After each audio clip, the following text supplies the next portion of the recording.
Class 12th की chemistry में आज हम सब लोग हैलो एरीन के बारे में देखेंगे। तो अभी तक हमारा जो सिलेबस है केमिस्ट्री का उसमें हैलो एल्केन हम लोगों ने पढ़ लिया है। तो हैलो एरीन शुरू करने से पहले हम देखेंगे हाइड्रोकार्बन्स क्या होते हैं। तो हाइड्रोकार्बन मतलब हाइड्रोजन और कार्बन के यौगिक हाइड्रोकार्बन कहलाते हैं। अब हाइड्रोकार्बन दो प्रकार के होते हैं, एक होता है एलिफैटिक हाइड्रोकार्बन और दूसरा होता है एरोमेटिक हाइड्रोकार्बन। एलिफैटिक हम लोगों ने पढ़ ही चुका है, जिसमें आते हैं संतृप्त और असंतृप्त। ठीक है, कार्बन और कार्बन के मध्य सिंगल बॉन्ड होता है तो संतृप्त, असंतृप्त, डबल बॉन्ड या ट्रिपल बॉन्ड में। ठीक है, अब हम उसी के बेस पर देखेंगे। अब हमारा जो टॉपिक है वो हैलो एरीन है और उसके पढ़ने के लिए हम देखेंगे एरोमेटिक, जिन्हें हम एरीन्स भी कहते हैं। और इनमें जो आता है वो बेंजीन आता है। इस श्रेणी में कौन सा सदस्य आता है? बेंजीन का आता है, जिसका फार्मूला C6H6 होता है। ठीक है, और एरोमेटिक हाइड्रोकार्बन्स का जो है हम सब लोग IUPAC नेम लिखने के लिए क्या करते हैं, सबसे पहले 1 डिग्री पूर्वलग्न लिखने, यानी जिसमें हम हैलोजन परमाणुओं को देखते हैं, फ्लोरीन, क्लोरीन, ब्रोमीन, आयोडीन और मेथिल वगैरह, यानी एल्किल समूह वगैरह आते हैं, और साथ ही साथ क्रियात्मक समूह में भी आते हैं। तो इनके ये नाम हम लिखते हैं। ठीक है, IUPAC नेम में हमने सीखा है ये सभी चीज़ें। और इसके बाद 2 डिग्री जो प्रीफिक्स आता है, रूट वर्ड आता है, और 1 डिग्री सफिक्स, उसकी जगह पर हम क्या लिखते हैं इसमें? बेंजीन, क्योंकि बेंजीन में ये तीनों चीज़ें आ जाती हैं। ठीक है, तो पूर्वलग्न लिखेंगे, बेंजीन लिखेंगे और अनुलग्न। हमको पता अनुलग्न में हम फंक्शनल ग्रुप यानी क्रियात्मक समूह लिखते हैं। जैसे COOH आएगा तो ओइक एसिड लिखते हैं, CHO आएगा तो अल, यानी ये कार्बोक्सिलिक अम्ल होता है, ये एल्डिहाइड का होता है, ये अल्कोहल का, ये कीटोन का, ये एमीन का, ये ईथर का होता है। ठीक है, तो अगर COOH आ रहा है तो ओइक एसिड लिखेंगे, CHO आ रहा है तो अल लिखते हैं, COH अगर जो आ रहा है अल्कोहल यानी कि ऑल लिखते हैं, और सिंगल बॉन्ड C, फिर इधर सिंगल बॉन्ड, इधर सिंगल बॉन्ड, CO अगर 2 कार्बन के बीच आए तो कीटोन यानी कि ओन लिखते हैं, NH2 के लिए एमीन लिखते हैं, और O के लिए हम लिखते हैं ऑक्सी। O के लिए क्या लिखते हैं हम? ऑक्सी लिखते हैं। ठीक है, तो हम देखेंगे जब एलिफैटिक हाइड्रोकार्बन है, हमने क्या किया था कि जब हमने मेथेन, एल्केन से, एल्केन का फार्मूला क्या आया था? एल्केन का फार्मूला आया था CnH2n+2। इससे एक हाइड्रोजन जब निकाले थे तो क्या बना था? CnH2n+1 बना था, और ये क्या कहलाया था? इसका एल्किल समूह। तो वैसे ही एलिफैटिक में एल्किल समूह आते हैं और एरोमेटिक हाइड्रोकार्बन में एरिल समूह आते हैं। एरिल मतलब फेनिल या बेंजिल। ठीक है, तो ये एरोमेटिक हाइड्रोकार्बन का R होता है। ये कैसे बनता है? जब बेंजीन से हम एक हाइड्रोजन को निकालते हैं तो क्या बनता है? फेनिल या एरिल, या इसी को कहा जाता है बेंजिल, जो कि एरोमेटिक हाइड्रोकार्बन का क्या होता है? R होता है। ठीक है ना, तो अब हम आगे देखते हैं। तो कुछ संरचनाएं हमने यहाँ पर बनाई हुई हैं। जैसे ये जो संरचना है ये किसकी होती है? ये संरचना होती है बेंजीन की। बेंजीन की कई सारी संरचनाएं हैं, उनमें से एक ये जो है ये होती है बेंजीन की। ये क्या होता है? हमने बताया था कि जब कोई प्रतिस्थापी आता है, तो यहाँ पर प्रतिस्थापी आ गया Cl के रूप में, क्लोरीन, फ्लोरीन, ब्रोमीन, आयोडीन, तो Cl के लिए हम क्या लिखते हैं? क्लोरो लिखते हैं। तो इसके लिए हम लिखेंगे प्रीफिक्स, पहले लिखेंगे क्लोरो, और फिर इसके बाद क्या लिखते हैं? बेंजीन लिखते हैं, और फिर इसके बाद क्या लिखते हैं हम? 2 डिग्री सफिक्स लिखते हैं।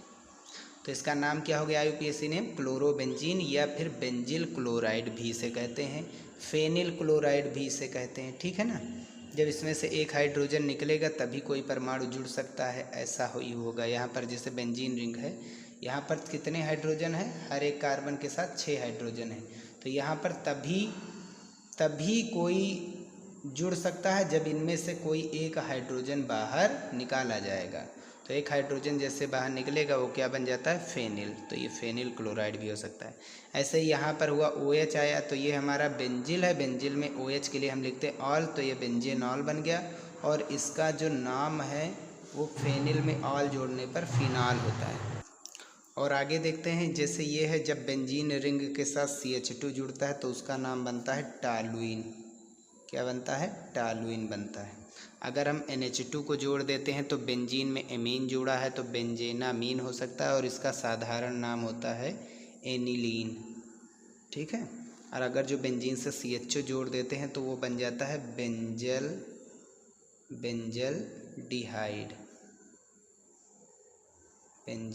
डिहाइड। और जब COOH जुड़ता है तो हमने बताया था बेंजीन में ओइक एसिड जोड़ेंगे, बेंजोइक एसिड, तो इसका यही नाम भी होता है, बेंजोइक एसिड या बेंजोइक अम्ल होता है। ठीक है ना। और ये नाम आप सभी लोग याद कर लीजिए क्योंकि इन्हीं के यूज अब आगे होने वाले हैं। ठीक है। अब हैलोएरीन क्या होता है, तो जब हम किसी एक बेंजीन से हाइड्रोजन निकालते हैं और उसकी जगह पर हम कोई हैलोजेंस वगैरह जोड़ देते हैं तो ये बन जाता है हैलोएरीन या एरिल हैलाइड बनता है। ठीक है। अब यहाँ से देखते हैं, अगर ये क्लोरोबेंजीन का सूत्र है तो जहाँ पर क्लोरोसीएल कोई भी परमाणु जुड़ेगा, प्रतिस्थापी जुड़ता है जहाँ पर, वो हमेशा मुख्य बेंजीन नाभिक कहलाता है। जैसे यहाँ पर देखो OH यहाँ जुड़ा है तो इसी को कहा जाता है मुख्य बेंजीन नाभिक। ठीक। और मुख्य बेंजीन नाभिक के जस्ट बाद वाली जो आती हैं शाखाएं, जो नाभिक आते हैं, जो कोण आते हैं, उन्हें कहा जाता है आर्थो। क्या कहा जाता है? आर्थो। तो मुख्य बेंजीन नाभिक के जस्ट बाद आर्थो, आर्थो के जस्ट बाद मेटा और मेटा के जस्ट बाद पैरा। तो मुख्य बेंजीन नाभिक के जस्ट बाद होता है आर्थो और आर्थो के जस्ट बाद मेटा और मेटा के जस्ट बाद पैरा। तो ये दोनों पोजीशन कौन सी पोजीशन कहलाती हैं? आर्थो, जब मुख्य बेंजीन नाभिक ये होगा। अगर कोई और होगा तो बदल जाएंगे। और आर्थो के जस्ट बाद आता है मेटा, तो ये भी कौन सी पोजीशन है? मेटा पोजीशन है। और ये कौन सी पोजीशन है? पैरा।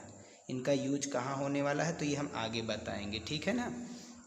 जैसे यहाँ पर देखेंगे तो ये मुख्य बेंजीन नाभिक है, इसके जस्ट बाद जो रिंग आ रही हैं ये वाली दोनों कार्बन, तो ये कहलाता है आर्थो पोजीशन। ये बेंजीन की मेटा पोजीशन हो जाएगी और ये पैरा, तो यहाँ पर ये हो जाएगी आर्थो पोजीशन। ये भी कौन सी पोजीशन होगी? आर्थो। ठीक। और ये कौन सी पोजीशन है? आर्थो के जस्ट बाद, आर्थो के जस्ट बाद मेटा और मेटा के जस्ट बाद आता है पैरा। ठीक है ना। अब हम यहाँ पर देखेंगे बेंजीन की संरचना है। तो बेंजीन का सूत्र क्या होता है हम लोग जानते हैं। बेंजीन में कितने कार्बन होते हैं? 6। और ये एक चक्रीय संरचना होती है, यानी बंद संरचना। तो 6 कार्बन है। ठीक। और कितने हाइड्रोजन है? 6 हैं। 1 2 3 4 5 और ये 6 सभी कार्बन। अब हम जब सिंगल बॉन्ड से शुरुआत करेंगे तो ध्यान से देखिए, तो यहाँ पर आएंगे, उसे छोड़ दीजिए, अभी यहाँ पर आएंगे तो इस वाले कार्बन की देखो कितने बंध बने हैं? 2। कार्बन कितने बंध बनाता है? 4। तो ये कार्बन इस वाले कार्बन से डबल बॉन्ड बनाएगा। तो यहाँ पर देखो 2 और 2 ये 4, इसके पूर्ण हो गए। इस वाले कार्बन के लिए देखेंगे तो 2 इधर से, एक इधर से बंध बन रहा 3 और एक इस वाले कार्बन से बनाएगा तो 4 हो जाएगा। यहाँ पर आएंगे तो ये वाले कार्बन 2 बंध बना रहा है तो 2 बंध इससे बनाएगा तो कितने हो जाएंगे? 4 हो जाएंगे। अब यहाँ पर इसके लिए देखेंगे तो ये कार्बन 2 और 1 3 बना रहा है, एक इधर बनाएगा तो कितने हो गए? 4 हो गए। अब इस कार्बन के लिए देखेंगे तो 2 बंध बना रहा है तो इस वाले के साथ कितने बनाएगा? ये 2 और बनाएगा तो इसके कितने हो गए बंध? 4 हो गए। अब चेक करेंगे तो यहाँ से देख सकते हैं 2 और 2 4 इस कार्बन की भी हो गई। ठीक। अगर हम डबल बॉन्ड से शुरुआत करते तब क्या होता है? 1 2 3 4 5 6 सभी के साथ हाइड्रोजन जोड़ना है। ठीक है। तो कितने प्रकार से संरचनाएं बन सकती हैं वो हम बता रहे हैं। अगर हम डबल बॉन्ड से शुरुआत करते तो ये कार्बन 3 बंध बना रहा है, एक इधर बनाएगा 4। अब ये कार्बन 2 बंध बना रहा है, 2 इधर बनाएगा, इसके बंध पूरे हो गए 4। ये कार्बन 3 बंध बना रहा है, इधर एक बनाएगा 4। ये कार्बन 2 ही बंध इसके बने हुए तो इससे कितने बनाएगा? 2, 4 हो गए। 2 और 1 3 बंध इधर है तो एक इससे बनाएगा 4। अब सभी के 4 पूर्ण हो गए। तो ऐसे हम कह सकते हैं जो बेंजीन की संरचना बनती है वो इस ऐसे भी बनती है, और इस वाले केस में देखेंगे तो वो ये तो साइक्लिक संरचना हो गई। ठीक। यहाँ पर डबल बॉन्ड, एक छोड़ो, एक पर डबल बॉन्ड, फिर एक छोड़ो, फिर एक पर डबल बॉन्ड, फिर एक छोड़ो, फिर एक डबल बॉन्ड, ऐसे भी बनेगी। ऐसे भी बनेगी बेंजीन की संरचना।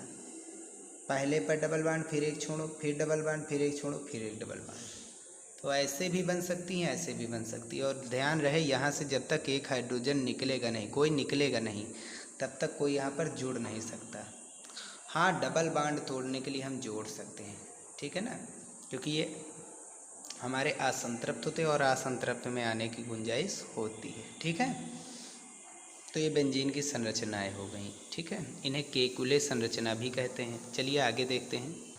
तो चलिए अब हम देखते हैं हैलो एरीन के निर्माण की विधियाँ। अब हैलो एरीन में हम यूज क्या करने वाले हैं, तो हैलो एरीन में हम यूज करने वाले हैं क्लोरोबेंजीन को, क्योंकि क्लोरोबेंजीन क्या होता है, हैलो एरीन होता है। तो बनता कैसे वो देखें, तो हैलोजनीकरण अभिक्रिया। हैलो का मतलब हैलोजन, जिनेशन का मतलब जनरेट होना, ठीक है, ठीक है। तो इसमें होता क्या है, लौह चूर्ण यानी लोहे की चूर्ण या I2 आयोडीन की उपस्थिति में जब हम बेंजीन की शुष्क Cl2 से क्रिया कराते हैं तब क्लोरोबेंजीन बनता है। तो बेंजीन का सूत्र हमने बताया था C6H6 होता है। इसकी क्रिया हम किससे कराते हैं, Cl2 से, ठीक है। अब हम करेंगे कि यहाँ से एक H और यहाँ से एक Cl निकाल करके हम यहाँ से HCl बाहर कर देंगे। अब यहाँ पर कितने H बचे हैं, 5, C कितने हैं, 6, तो C6H5 बचा, और इधर से कितने Cl बचे, 1, तो ये बन जाएगा C6H5Cl, जिसे हम क्लोरोबेंजीन के नाम से जानते हैं। और साथ ही साथ ये एरिल ग्रुप का क्या होता है, RX, ये फेनिल है, एरिल ग्रुप का R है, ठीक है, और ये X है हैलोजन, तो इसी को कहा जाता है हैलो एरीन। ये एरिल ग्रुप का है तो ये हैलो एरीन हो गया, ठीक है, या इसे एरिल हैलाइड भी कहते हैं। अच्छा, इसे साधारण नाम से क्या कहेंगे, तो C6H5 को फेनिल कहते हैं और Cl को क्लोराइड, तो ये फेनिल क्लोराइड भी होगा, ठीक है ना। नेक्स्ट रिएक्शन में देखते हैं, फिनाल से हम क्रिया कराते हैं। जब फिनाल की क्रिया हम कराते हैं PCl5 फास्फोरस पेंटाक्लोराइड के साथ, तो जब फिनाल जो होता है फास्फोरस पेंटाक्लोराइड से क्रिया करता है तो फेनिल क्लोराइड या जिसे हम क्लोरोबेंजीन कहते हैं उसी को देता है। तो फिनाल का सूत्र क्या होता है, C6H5OH, ठीक है। बेंजीन रिंग से हम क्या जोड़ देंगे, जब OH जोड़ देंगे तो ये क्या बन जाता है, फिनाल, ठीक है ना। तो ये फिनाल होता है, तभी ये OH तभी जुड़ा होगा जब यहाँ से क्या निकला है, H, ठीक है। तो C6H5OH हो गया फिनाल, और इसकी क्रिया हम फास्फोरस पेंटाक्लोराइड के साथ कराते हैं। तो हमेशा याद रखिए, अगर PCl5 से किसी की भी क्रिया होती है तो POCl3 निकल जाता है। क्या निकल जाता है, POCl3। और ध्यान दीजिए POCl3 के साथ HCl भी निकलता है। तो यहाँ से हम POCl3 निकाल देंगे, HCl निकाल देंगे। अब बचा क्या, कार्बन 6 थे, 6 बचे, C6 हाइड्रोजन 5 थे तो ये 5 बचे। तो ध्यान दीजिए यहाँ का एक Cl, यहाँ का एक HCl निकल गया। P के साथ कितने Cl गए हैं, 3 Cl गए, और यहाँ से O चला गया तो क्या निकल गया, POCl3 फास्फोरस ऑक्सी ट्राइक्लोराइड या फास्फोरस हाइपो ट्राइक्लोराइड, ठीक है। अब यहाँ से C6H5 बचा और यहाँ का एक Cl बचा, तो C6H5Cl जिसे क्लोरोबेंजीन कहते हैं। और साथ ही साथ ये एरिल ग्रुप का क्या होता है, RX होता है, ठीक है ना। अब हम अगली रिएक्शन देखते हैं, गैटरमैन अभिक्रिया या गाटरमान अभिक्रिया। इसमें क्या होता है, बेंजीन डाई एजोनियम क्लोराइड की क्रिया हम Cu या HCl, Cu के साथ साथ हम HCl के साथ गर्म करते हैं, ठीक है।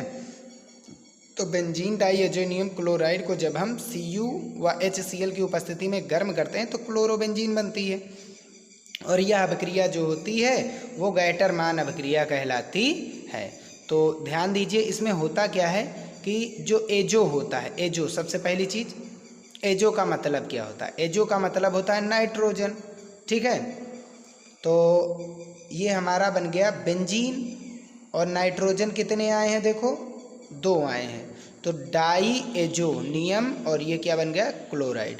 तो ये बेंजीन रिंग है। नाइट्रोजन कितनी बार आया है, 2 बार आया, और एजो का मतलब क्या होता है, नाइट्रोजन, ठीक है। तो ये बेंजीन है, बेंजीन में N कितनी बार आया है, 2 बार आया है, तो डाई, N को कहेंगे एजो, तो बेंजीन डाई एजोनियम, और Cl के लिए क्लोराइड। Cu कापर और HCl की उपस्थिति में इसे जब गर्म किया जाता है तो यहाँ से N2 गैस बाहर निकल जाती है, जो बचता है यौगिक वो कहलाता है क्लोरोबेंजीन, ठीक है, जिसे हम एरिल ग्रुप का RX भी कहते हैं। तो चलिए हम नेक्स्ट रिएक्शन देखते हैं, प्रयोगशाला विधि या सेंडमेयर अभिक्रिया। अच्छा, सेंडमेयर अभिक्रिया और जो हमारी अभिक्रिया है गैटरमैन अभिक्रिया, उसमें अंतर क्या होता है? तो सबसे मेन अंतर उसमें होता है कि उसमें जो है कापर के लवण के साथ क्रिया कराई जाती है, उसमें केवल कापर ही लिया जाता है। उसमें Cu/HCl, Cu और HCl लिया जाता है। इसमें CuCl2 यानी कापर के साथ लवण लिया जाता है और साथ ही साथ HCl लिया जाता है, लुईस अम्ल लिया जाता है, और 60 डिग्री सेल्सियस पर यह अभिक्रिया होती है। तो बेंजीन डाई एजोनियम क्लोराइड की अभिक्रिया हम Cu2Cl2/HCl की उपस्थिति में कराते हैं। याद रखिए, ये Cu2Cl2 की उपस्थिति में होती है। इसका सबसे मेन पॉइंट यही है जो इसे जो है गैटरमैन अभिक्रिया से भिन्न रखता है, वो है कापर के लवण की उपस्थिति में यह अभिक्रिया करता है। ठीक है, तो हम करते क्या है, यहाँ से नाइट्रोजन गैस निकाल करके क्या बना लेते हैं, क्लोरोबेंजीन, जो कि RX होता है यानी एरिल हैलाइड होता है। ठीक है ना, यह फेनिल क्लोराइड हुआ। चलिए अब हम देखते हैं इसकी जो फिजिकल प्रॉपर्टीज़ है वो क्या होती है। तो एरिल क्लोराइड या क्लोरोबेंजीन ही हम यूज करेंगे, सीधा सीधा कॉन्सेप्ट है, हम क्लोरोबेंजीन लेकर के चलेंगे। तो क्लोरो, ब्रोमो तथा आइडोबेंजीन रंगहीन गंधहीन द्रव होती हैं। ठीक है, तो चाहे क्लोरोबेंजीन कहो, चाहे ब्रोमोबेंजीन कहो, चाहे आइडोबेंजीन कहो, ये एक रंगहीन होती है और साथ ही साथ गंधहीन द्रव होती हैं। ठीक है, तो हैलोएरीन का अणुभार बढ़ने पर, यानी जैसे जैसे इसमें क्लोरीन, फ्लोरीन, ब्रोमीन, आयोडीन वगैरह आती हैं, तो इनके जैसे जैसे अणुभार बढ़ेगा तो इनके गलनांक और क्वथनांक भी बढ़ते हैं, और ये जल में क्या होते हैं, हमेशा अविलेय होते हैं। चलिए अब हम रासायनिक गुण को देख लेते हैं। तो रासायनिक गुण में सबसे पहली मोस्ट इम्पॉर्टेंट अभिक्रिया है डाब अभिक्रिया। ये क्या होती है, तो क्लोरोबेंजीन उच्च दाब तथा उच्च ताप पर किसी भी एक क्षार से, किसके साथ, किसी भी एक क्षार के साथ, NaOH, KOH, CaOH का होल्टोज हम कुछ भी ले सकते हैं, तो ये क्षार के साथ क्रिया करके फिनाल देता है और यह अभिक्रिया डाब अभिक्रिया कहलाती है। ठीक है ना, तो होता कैसे है कि जो क्लोरोबेंजीन होता है C6H5Cl, ये किसी भी एक क्षार के साथ, कोई एक क्षार हमने NaOH ले लिया, एक उच्च दाब और उच्च ताप रहेगा, तो दाब भी क्या रहेगा, उच्च रहेगा, और ताप भी क्या रहेगा, उच्च रहेगा। तो यहाँ से हम NaCl बाहर निकाल देंगे और जो बच रहा है हमारा वो क्या है, C6H5OH, ये हमारा बन जाएगा फिनॉल। ठीक है ना, तो क्लोरोबेंजीन से फिनाल कैसे प्राप्त करोगे, तो ये बताती है डाब अभिक्रिया। तो हमने डाब अभिक्रिया देख लिया, अब हम क्या करेंगे, NH3 किससे अब अभिक्रिया कराएंगे, क्लोरोबेंजीन। तो क्लोरोबेंजीन जो होता है NH3 यानी HNH2 हम लिख सकते हैं, इसके साथ जब क्रिया करेगा तो यहाँ से H और यहाँ से Cl क्या निकल जाएगा, HCl। अब ये वाला NH2 इसके साथ जोड़ेंगे तो Cl चाहे नीचे जोड़ो चाहे ऊपर जोड़ो, कहीं भी हम जोड़ सकते हैं, ये हमारा एनिलीन बनता है। ठीक है ना, हमेशा हम कहीं पर भी अगर RX की क्रिया NH3 के साथ कराते हैं तो एमीन में ही बनता है, ये एमीन है लेकिन एरिल ग्रुप का एमीन है। अब तीसरी है अपचयन अभिक्रिया। अपचयन अभिक्रिया क्या होता है, हाइड्रोजन या कोई धन विद्युतीय पदार्थ जुड़ता है, तो LiAlH4 की उपस्थिति में, ठीक है, हमको आवश्यकता अनुसार हाइड्रोजन मिलेंगे, और ये हाइड्रोजन यहाँ से एक H, यहाँ से एक Cl निकाल देंगे, और जो एक H बच रहा है उसको हम बेंजीन से जोड़ करके, रिंग से जोड़ करके बेंजीन बना लेंगे। ठीक है, तो क्लोरोबेंजीन जो होता है LiAlH4 लिथियम एल्यूमिनियम हाइड्राइड की उपस्थिति में अपचयित होकर के बेंजीन देता है। तो क्लोरोबेंजीन के अपचयन से क्या बनता है, बेंजीन बनता है। अब हमारी जो नेक्स्ट रिएक्शन है वो है रिएक्शन विद मेटल्स यानी धातुओं के साथ अभिक्रिया, जिसमें सबसे पहली है ऊर्ज फिटिंग अभिक्रिया। ठीक है, अगर फिटिंग की बात हो रही है यानी फेनिल वाले से क्रिया होगा, ऊर्ज की बात हो रही है यानी कि मेथिल वाला लिया जाएगा एक, तो एक लिया जाएगा, इसमें एक R लिया जाता है। हमारा जो पिछले वाले चैप्टर का आया था एल्किल समूह वाला, और यहाँ पर एक R लिया जाएगा एरिल समूह का। ठीक है, तो शुष्क ईथर की उपस्थिति में क्लोरोबेंजीन जो है मेथिल क्लोराइड, ये दोनों आपस में सोडियम से क्रिया करके टॉलुइन देते हैं, और ये अभिक्रिया ऊर्ज अभिक्रिया कहलाती है। मोस्ट इम्पॉर्टेंट अभिक्रिया ये ऊर्ज अभिक्रिया होती है।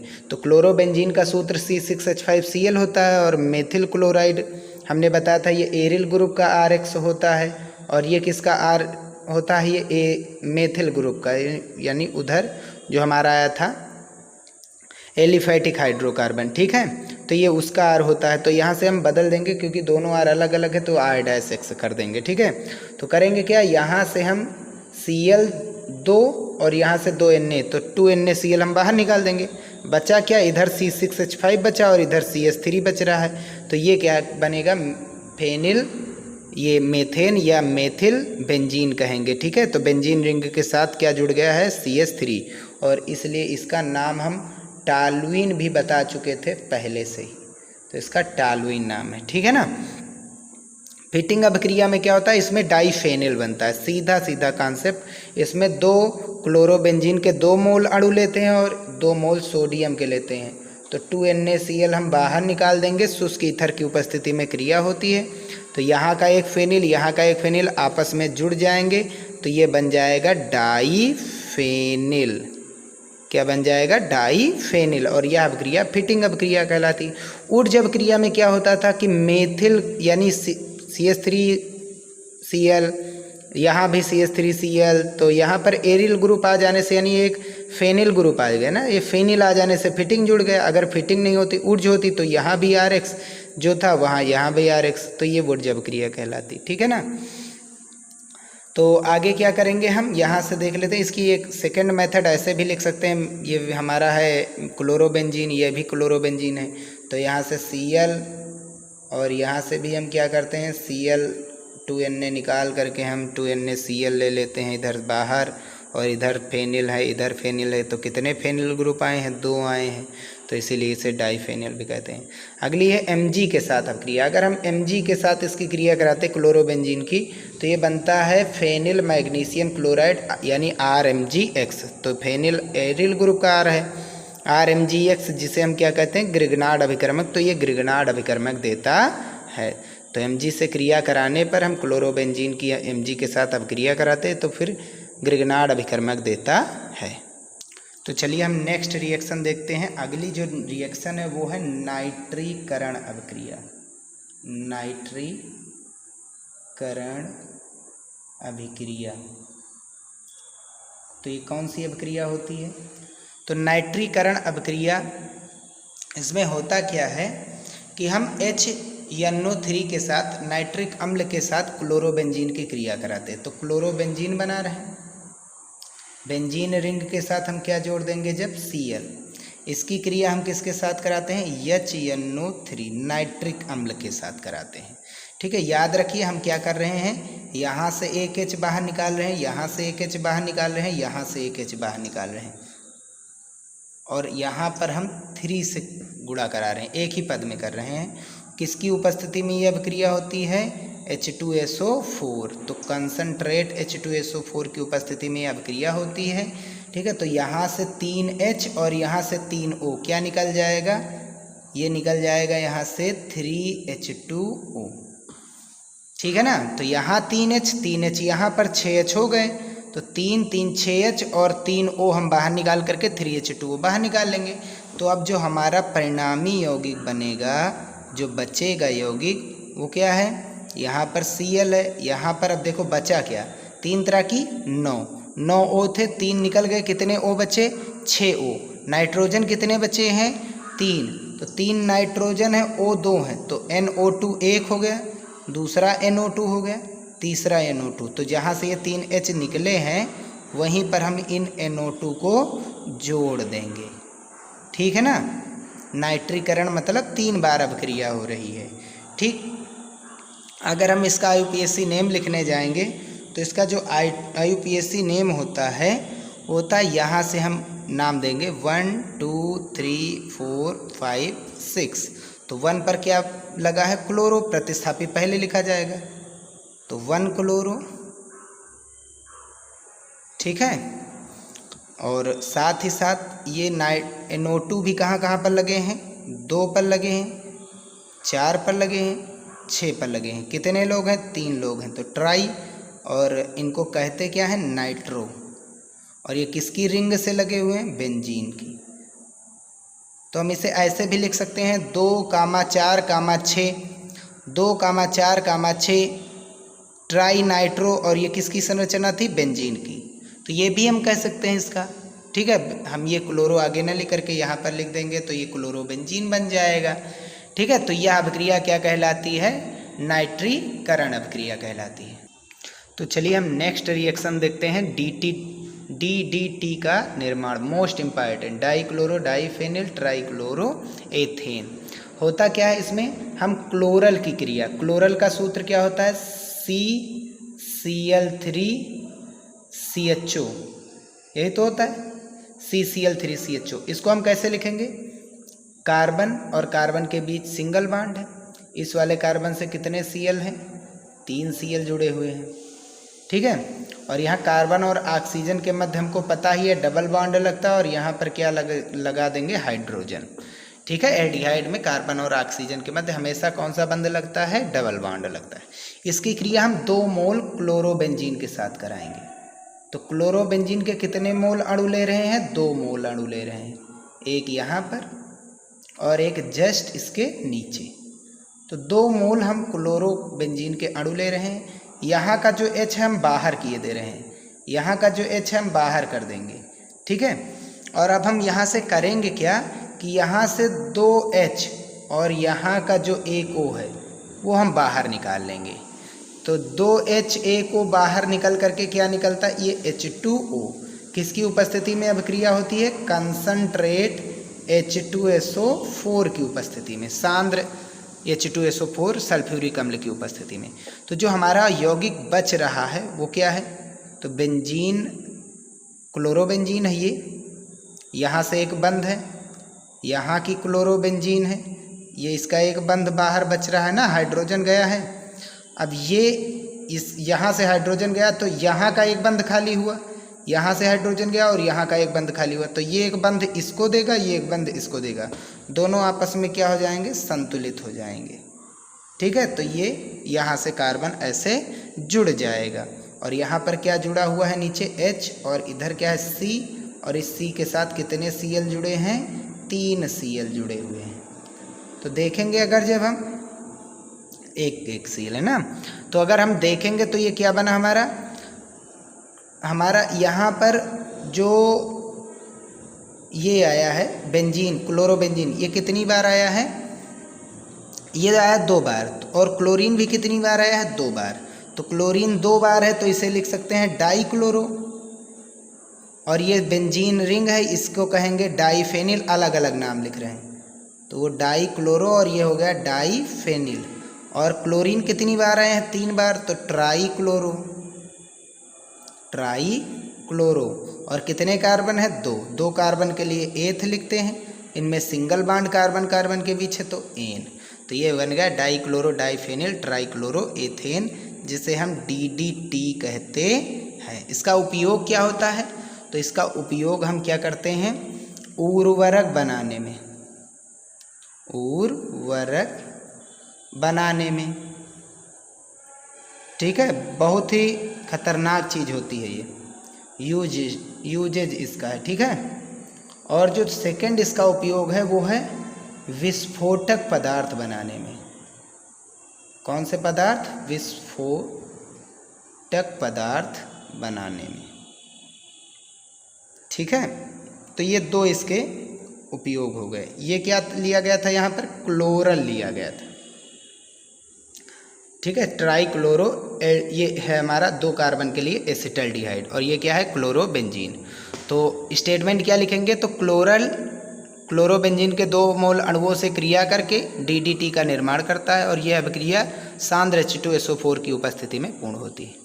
और DDT को हम उर्वरक बनाने में, विस्फोटक पदार्थ बनाने में यूज करते हैं। ठीक है, अब यूजेज आया हमारा जो C6H5Cl है, यानी कि C6H5Cl क्लोरोबेंजीन के क्या यूजेज हैं?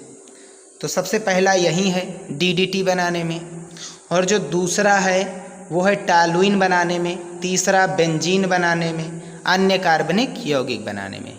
तो यहीं पर ये वीडियो समाप्त होता है। तो यहाँ तक हमारा हैलो एल्केन तथा हैलो एरीन समाप्त हो जाएगा। आगे के वीडियो में हम सब लोग एल्कोहल फिनाल तथा ईथर नाम के चैप्टर के बारे में पढ़ेंगे। ठीक है।